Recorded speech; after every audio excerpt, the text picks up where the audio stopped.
അസ്സലാമു അലൈക്കും വറഹ്മത്തുള്ളാഹി. പ്രിയമുള്ളവരെ, നമ്മൾ ഇന്ന് പറയുന്നത് കണ്ണേർ ഉണ്ടാക്കാൻ കഴിവുള്ള ആളുകളുടെ ലക്ഷണങ്ങളെ കുറിച്ചാണ്. ചില ആളുകൾ നോക്കിയാൽ എന്തെങ്കിലും പറഞ്ഞാൽ കണ്ണേർ ഉണ്ടാകും. ഈ കണ്ണേർ തട്ടിക്കഴിഞ്ഞാൽ വലിയ അപകടമാണ്, മരണം വരെ സംഭവിക്കാൻ സാധ്യതയുണ്ട്. നബി സല്ലല്ലാഹു അലൈഹി വസല്ലം തങ്ങൾ അവിടുന്ന് പഠിപ്പിച്ചിട്ടുണ്ട്, അൽ ഐനു ഹഖ്ഖുൻ, കണ്ണേർ സത്യമാണ്.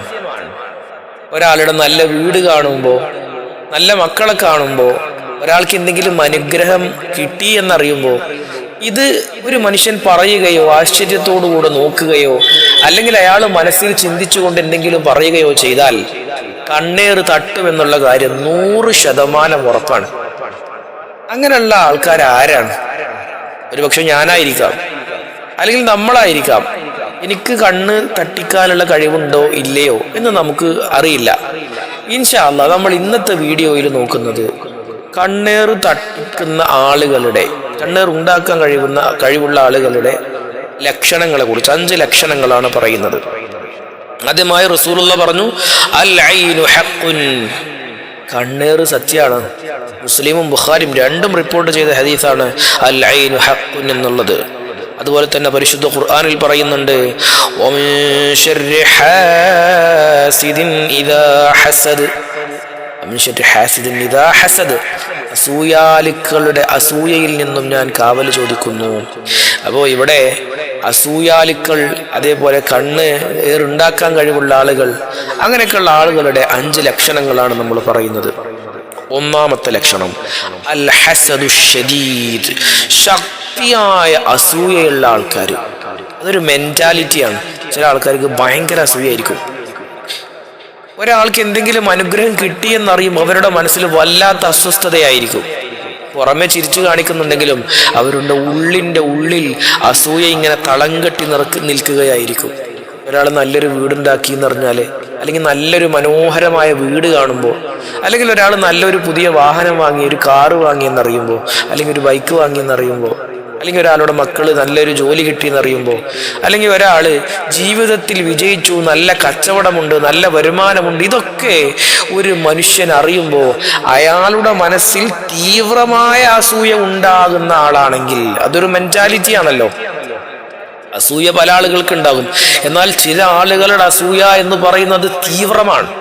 ഈ തീവ്രതയോടുകൂടെയുള്ള അസൂയുള്ള ആളുകളാണെങ്കിൽ അവരുടെ കണ്ണിന് വല്ലാത്തൊരു ശക്തിയുണ്ട്. അത് കണ്ണേർ തട്ടാൻ കാരണമാകും. ചിലപ്പോൾ ആ മനുഷ്യന് പിന്നെ സന്തോഷം പോകും.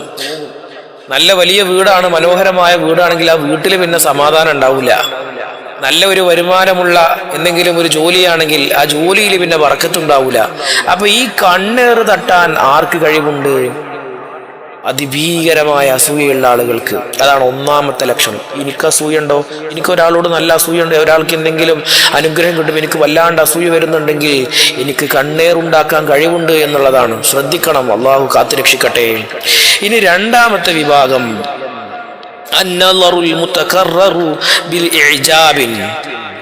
ആശ്ചര്യത്തോടുകൂടെ ഒരു വസ്തുവിലേക്ക് നോക്കുക. എന്ത് ഭംഗിയുള്ള വീടാണ് അല്ലേ, അങ്ങനെ പറയില്ലേ ചില ആളുകൾ. എന്ത് ചുറുക്കാണ് എൻ്റെ കാറ് കാണാന്, നല്ല കളറാണ് കേട്ടോ, എൻ്റെ കുട്ടീനെ കാണാൻ നല്ല ഭംഗിയുണ്ട്. അങ്ങനെ ആശ്ചര്യത്തോടുകൂടെ സംസാരിക്കുക. വീട് കാണുമ്പോൾ, കാറ് കാണുമ്പോൾ, അല്ലെങ്കിൽ എന്തെങ്കിലും ഒരു അനുഗ്രഹം കാണുമ്പോൾ അയാളുടെ അനുഗ്രഹത്തെ ഇങ്ങനെ എടുത്തിട്ട് പറയും, എന്തൊരു ചുറുക്കാണ്, എന്ത് ഭംഗിയാണ്, എവിടുന്നത് വാങ്ങിയത്, ആരാണ് ഇതിൻ്റെ ആർക്കിടെക്റ്റ്, ആരാണ് ഈ പ്ലാൻ വരച്ചെന്നത്, നല്ല കളർ കേട്ടോ, എന്ത് ഭംഗിയാണ്, അങ്ങനെ പറയുന്ന ആൾക്കാരെ കണ്ടിട്ടില്ലേ? ഇത് ഒരു വലിയ ഗൗരവകരമായിട്ടുള്ളൊരു കാര്യമാണ്. എന്തെങ്കിലും ഒരു നല്ല കാര്യം ഒരാൾക്ക് കിട്ടിയെന്ന് കാണുമ്പോൾ മാവ് ഇങ്ങനെ പൂത്തു നിൽക്കുകയാണ്. അപ്പോൾ എന്ത് പൂക്കളാണ് ഈ വർഷം, ഒരുപാട് മാങ്ങ കിട്ടുമല്ലോ, അങ്ങനെ പറയുമ്പോൾ, അല്ലെങ്കിൽ പ്ലാവിൽ ഇങ്ങനെ നല്ല ചക്ക കായ്ച്ചു നിൽക്കുന്നുണ്ട്, അല്ലെങ്കിൽ നല്ല കുട്ടികളാണ്, കാണാൻ നല്ല സൗന്ദര്യമുള്ള മക്കളാണ്, ആ മക്കളെ കാണുമ്പോൾ എന്ത് നല്ല മക്കളാണ് എൻ്റെ മക്കള്, എന്ത് നല്ല വീടാണ്. ഇങ്ങനെ ഇത് വീണ്ടും വീണ്ടും ഇങ്ങനെ ആവർത്തിച്ച് ആശ്ചര്യത്തോടുകൂടെ പറയാം. കണ്ണേറുണ്ടാക്കുന്ന ആൾക്കാരാണ്. ശ്രദ്ധിക്കണം, അത് കണ്ണേറ് തട്ടാനുള്ള കാരണമാകും എന്ന് പരിശുദ്ധ ഇസ്ലാം പഠിപ്പിക്കുന്നത്. ഇനി മൂന്നാമത്തത് കിസ്റത്തുൽ കലാമി അനിൻ നിഅമ, അനുഗ്രഹങ്ങളെ കുറിച്ച് വീണ്ടും വീണ്ടും ഇങ്ങനെ പറഞ്ഞുകൊണ്ടേയിരിക്കുക. അനുഗ്രഹങ്ങളെ കുറിച്ചിട്ട്, എനിക്ക് എങ്ങനെ ഇത്ര പൈസ ഉണ്ടായി, എവിടുന്ന് എത്ര പണം ഉണ്ടാക്കാൻ പറ്റിയത്? എൻ്റെ ജോലി വല്ലാത്തൊരു ജോലി തന്നെ കേട്ടോ. നിന്റെ വീട് കാണാനേ വല്ലാത്തൊരു വീട് തന്നെയാണ്. ഞാൻ ഇങ്ങനത്തെ ഒരു വീട് ഇവിടെ എവിടെയും കണ്ടിട്ടില്ല. നല്ല ഭംഗിയുള്ള വീടാണ്. ഇതിങ്ങനെ ഒരുപാട് തവണ നമ്മളിങ്ങനെ സംസാരിച്ചുകൊണ്ടിരിക്കുന്നതിനിടയിൽ പല കാര്യങ്ങളൊക്കെ പറയുമ്പോൾ ഈ മനുഷ്യൻ പറയണത് വീണ്ടും ഈ വീടിന്റെ ഭംഗിയെക്കുറിച്ചും മക്കളുടെ സൗന്ദര്യത്തെക്കുറിച്ചും ഇയാളുടെ അനുഗ്രഹങ്ങളെക്കുറിച്ചും അയാൾ ഇങ്ങനെ പറഞ്ഞുകൊണ്ടിരിക്കുക. അനുഗ്രഹങ്ങളെക്കുറിച്ച് ഒരുപാട് തവണ പറയുന്നുണ്ടെങ്കിൽ, ഒരേ കാര്യം തന്നെ റിപ്പീറ്റ് ചെയ്ത് പറയുന്നുണ്ടെങ്കിൽ സൂക്ഷിച്ചോ, അത് കണ്ണീറുണ്ടാക്കാൻ കഴിവുള്ള ആളുകളുടെ ലക്ഷണമാണ്. നഊദു ബില്ലാഹ്, അല്ലാഹു കാത്തുരക്ഷിക്കട്ടെ. കണ്ണീർ എന്ന് പറഞ്ഞാൽ വളരെ ഗൗരവമുള്ള കാര്യമാണ്. ഒരു സ്വഹാബി ഇങ്ങനെ കുളിച്ചുകൊണ്ടിരിക്കണം. അപ്പൊ ആ സ്വഹാബിയുടെ ശരീരം കണ്ട് മറ്റൊരാൾ പറഞ്ഞു, എന്ത് ഭംഗിയുള്ള ശരീരമാണ്, എന്ത് ഊർജ്ജസ്വലതയുള്ള, എന്ത് ഭംഗിയുള്ള ശരീരമാണെന്ന് പറഞ്ഞപ്പോൾ തന്നെ ആ മനുഷ്യൻ ബോധരഹിതനായി വീണുന്ന, മരണം വരെ സംഭവിക്കും കണ്ണീർ തട്ടിയാൽ. അല്ലാഹു കാത്തുരക്ഷിക്കട്ടെ. ഇനി പറയുന്നത് നാലാമത്തതാണ്, അദമുൽ ദിക്രില്ലാഹി ഇൻദൽ ഇഅജാബി.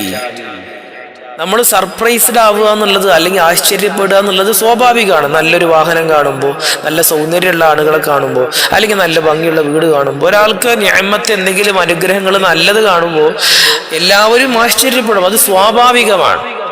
അത് അസൂയുള്ള ആളാണെങ്കിൽ, അസൂയല്ലാത്ത ആളാണെങ്കിലും, അല്ലെങ്കിൽ നോർമലായ ആളാണെങ്കിലും ഇതുവരെ കണ്ടിട്ടില്ലാത്ത ഒരു ഭംഗിയിലൊരു വസ്തു കാണുമ്പോൾ ആശ്ചര്യപ്പെടും.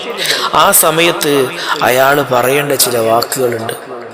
മാഷാ അല്ലാഹ്, മബ്രൂഖ്, മാഷാ അല്ലാഹ്, എന്ത് ചൊറുക്കാണ് എൻ്റെ വീട് കാണാൻ, മാഷാ അല്ലാഹ്, മാഷാ അല്ലാഹ്, ഇത്ര സൗന്ദര്യമുള്ള കുട്ടികളാണ്, അല്ലാഹു ബർക്കത്ത് ചെയ്യട്ടെ.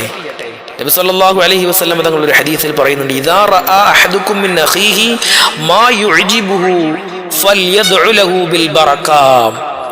നബി സല്ലല്ലാഹു അലൈഹി വസല്ലം തങ്ങൾ പറയാണ്, ഇദാ റആ അഹദുക്കും മിൻ അഖീഹി, നിങ്ങൾ നിങ്ങളുടെ സഹോദരനിൽ കണ്ടാൽ മാ യുഅജിബു, എന്തെങ്കിലും ആശ്ചര്യപ്പെടുത്തുന്ന, എന്തെങ്കിലും അത്ഭുതപ്പെടുത്തുന്ന കാര്യങ്ങൾ കണ്ടാൽ ഫൽയദ്ഉ ലഹു ബിൽ ബറകാ, അപ്പോൾ അവന് ബർക്കത്തിന് വേണ്ടി ദുആ ചെയ്യണം. ബാറക്കല്ലാഹ്, മബ്റൂക്ക്, അല്ലാഹു ബർക്കത്ത് ചെയ്യട്ടെ എൻ്റെ മക്കളിലെ, എൻ്റെ മക്കളെ അല്ലാഹു വിജയിപ്പിക്കട്ടെ, നല്ല മക്കളാണ്, നല്ല വീടാണ്, അല്ലാഹു നിലനിർത്തി തരട്ടെ, നല്ല വാഹനമാണ്, നിന്റെ ജോലി നല്ല ജോലിയാണ്, അല്ലാഹു നിലനിർത്തി തരട്ടെ, അതിൽ ബർക്കത്ത് ചെയ്യട്ടെ, മാഷാ അല്ലാഹ് എന്ന് പറയുന്ന ആളാണെങ്കിൽ അൽഹംദുലില്ലാഹ്.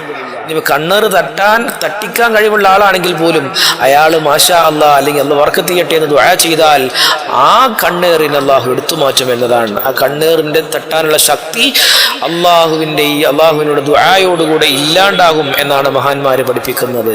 അടുത്ത വിഭാഗം ആളുകള് അൽ ഫർഹ് ബി മുസീബത്തിൻ നാസി, ജനങ്ങൾക്ക് എന്തെങ്കിലും മുസീബത്ത് വന്നാൽ സന്തോഷിക്കുക. അങ്ങനത്തെ ആൾക്കാരുണ്ട്. എന്തെങ്കിലും ഒരാൾക്ക് ബുദ്ധിമുട്ട് വന്നു എന്നറിഞ്ഞാൽ അതിൽ സന്തോഷിക്കുക. അത് കണ്ണീർ തട്ടുന്ന ആളുകളുടെ ലക്ഷണമാണ് അല്ലേ? അങ്ങനത്തെ ആൾക്കാരില്ലേ? പുറത്ത് കാണിക്കൊന്നുമില്ല. അപ്പൊ ഒരാളുടെ വണ്ടി പോയി, നല്ല പുതിയ വാഹനമായിരുന്നു, അത് അപകടത്തിൽപ്പെട്ടു. എടാ സാരല്ല കേട്ടോ, അത് സാരല്ല, നമുക്ക് ശരിയാക്കാം, ചെറിയ കംപ്ലൈന്റ് അല്ലേ, അത് വർക്ക്ഷോപ്പിൽ പോയാൽ ശരിയാവും. പക്ഷെ ഇയാളെ മനസ്സിൽ അൽഹംദുലില്ലാഹ് ഓന് കുറച്ച് ദിവസമായിട്ട് അവൻ്റെ ഒരു വണ്ടി കൊണ്ട് ഞെളിഞ്ഞു കിടക്കിയിരുന്നു, ഓൻ്റെ ഒരു വണ്ടി എന്ന് മനസ്സിൽ ചിന്ത അങ്ങനെയാണ്. അല്ലെങ്കിൽ നല്ല സൗന്ദര്യമുള്ള ഒരു മനുഷ്യന്റെ കുട്ടികളുണ്ടായിരുന്നു, അയാളുടെ സൗന്ദര്യം എങ്ങനെയൊക്കെയോ നഷ്ടപ്പെട്ടു പോയി. അപ്പൊ പുറത്ത് പറയുമ്പോൾ സാരല്ല, അത് കുഴപ്പമില്ല എന്നൊക്കെ. പക്ഷെ അയാളെ മനസ്സിന്റെ ഉള്ളിൽ എന്താ ഉണ്ടാവുക? അങ്ങനെ വേണം, ഓനിക്ക് അങ്ങനെ വേണം, എനിക്ക് കുറച്ച് കൂടുതലിരുന്നു. അല്ലെങ്കിൽ ഒരു അപകടത്തിൽ അയാൾ പരിക്ക് പറ്റി, അല്ലെങ്കിൽ അസുഖം വന്നു. ഇങ്ങനെ ഒരാൾക്ക് നല്ല അനുഗ്രഹങ്ങൾ അള്ളാഹു കൊടുത്തുകൊണ്ടിരിക്കുന്നതിനിടയിൽ അള്ളാഹു ഒരു മുസീബത്ത് കൊടുത്തു. അയാൾക്ക് എന്തെങ്കിലും നഷ്ടപ്പെട്ടാൽ അയാൾ അതിൽ വല്ലാതെ സന്തോഷിക്കുന്ന ഒരു മനുഷ്യനാണ്. ചിലപ്പോൾ ഞാൻ തന്നെയാവും, അല്ലെങ്കിൽ നമ്മൾ തന്നെയാവും. മറ്റൊരാളുടെ അപകടങ്ങളിൽ, മറ്റൊരാൾക്ക് വന്നു ചേർന്ന മുസീബത്തിൽ ഞാൻ സന്തോഷിക്കുന്നുണ്ടെങ്കിൽ എൻ്റെ കണ്ണ് വളരെ അപകടം പിടിച്ച കണ്ണാണ്. അള്ളാഹു കാത്തുരക്ഷിക്കട്ടെ. ഇനി എങ്ങനെയാണ് ഇതിന് പരിഹാരം? വേണമല്ലോ, നമുക്ക് കണ്ണീർ ബാധിച്ചു കഴിഞ്ഞാൽ അതിന് പരിഹാരം, പരിശുദ്ധ ഖുർആൻ കൊണ്ടുള്ള പരിഹാരം എന്താണ്? ഖുൽ അഊദു ബിറബ്ബിൽ ഫലഖ് എന്ന് പറയുന്ന സൂറത്ത് പാരായണം ചെയ്യലാണ്. അപ്പോൾ നമ്മൾ ഒരാളോട് ഇങ്ങനെ സംസാരിച്ചു കൊണ്ടിരിക്കുന്നതിനിടയിൽ ഈ പറയപ്പെട്ടതായ ലക്ഷണങ്ങളുള്ള ഒരു മനുഷ്യൻ നമ്മുടെ അടുത്തേക്ക് വന്നു. അപ്പോൾ നമുക്ക് തോന്നിയ ഇയാളെ ശരിയല്ല, അങ്ങനെ തോന്നുന്നുണ്ടെങ്കിൽ അയാൾ പോയ ഉടനെ ഖുൽ അഊദു ബിറബ്ബിൽ ഫലഖ് എന്ന് പറയുന്ന സൂറത്ത് പാരായണം ചെയ്യുക, അല്ലേ? പാരായണം ചെയ്യാം. അതേപോലെ തന്നെ അതുമല്ലെങ്കിൽ ഇനി അയാൾ ഇങ്ങനെ പറഞ്ഞുകൊണ്ടിരിക്കുകയാണ് നമ്മുടെ അനുഗ്രഹങ്ങളെക്കുറിച്ചും നമ്മുടെ സൗഖ്യങ്ങളെക്കുറിച്ചും സന്തോഷങ്ങളെക്കുറിച്ചൊക്കെ പറഞ്ഞുകൊണ്ടിരിക്കുമ്പോൾ അയാൾ മാഷാ അല്ലാഹ് എന്ന് പറയുന്നില്ലെങ്കിൽ നമ്മൾ പറയാം, എൻ്റെ കാറ് നല്ല രസമുണ്ട് കേട്ടോ. അപ്പോൾ അയാൾ പറയും മാഷാ അല്ലാഹ് അൽഹംദുലില്ലാ എന്ന് നമ്മൾ പറയാം. അപ്പം അതിനൊരു പരിഹാരമാണ്. അള്ളാഹു കാത്തിരക്ഷിക്കട്ടെ. കണ്ണേറിൻ്റെ ഭീകരതയിൽ നിന്ന് അള്ളാഹു നമുക്ക് സംരക്ഷണം നൽകി അനുഗ്രഹിക്കട്ടെ. കണ്ണേറ് ബാധിച്ച് ഒരുപാട് ആളുകൾ ജീവിതം തൊലഞ്ഞു പോയിട്ടുണ്ട്. അള്ളാഹു സുബ്ഹാനഹു വ തആല സന്തോഷവും സമാധാനവും നമ്മുടെ ജീവിതത്തിൽ നൽകട്ടെ. നാളെ പാരത്രിക ലോകത്ത് സ്വർഗത്തിൽ ഒരുമിച്ച് കൂടാനുള്ള ഭാഗ്യം അള്ളാഹു പ്രദാനം ചെയ്യട്ടെ. അസ്സലാമു അലൈക്കും വറഹ്മത്തുള്ളാഹി വബറകാതുഹു.